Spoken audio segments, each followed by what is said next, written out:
होते हैं equations of angular motion.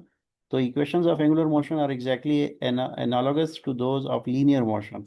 The difference is that in angular motion angular quantities theta omega alpha replace the corresponding quantity S V A. तो linear equation और angular equation में जो फर्क है सिर्फ वो ये है कि थीटा हम लेते हैं एंगुलर इक्वेशंस में, और लीनियर इक्वेशन में हम एस लेते हैं। ठीक है।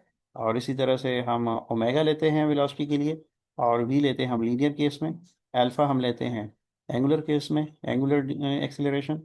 और ए जो है लीनियर एक्सेलरेशन के लिए लेते हैं। तो ये बुनियादी वेरिएबल्स का फ़र्क है, ये आपने याद रखना है। ठीक है।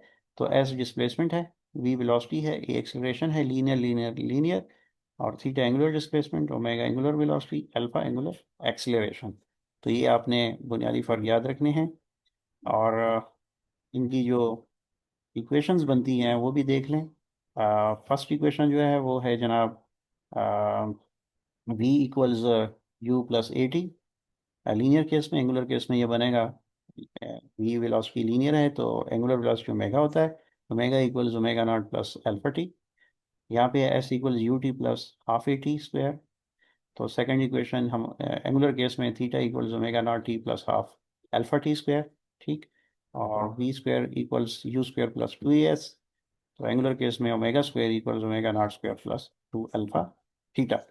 तो ये इक्वेशंस ऑफ मोशन का कंपैरिजन है और बड़ा इंपॉर्टेंट है।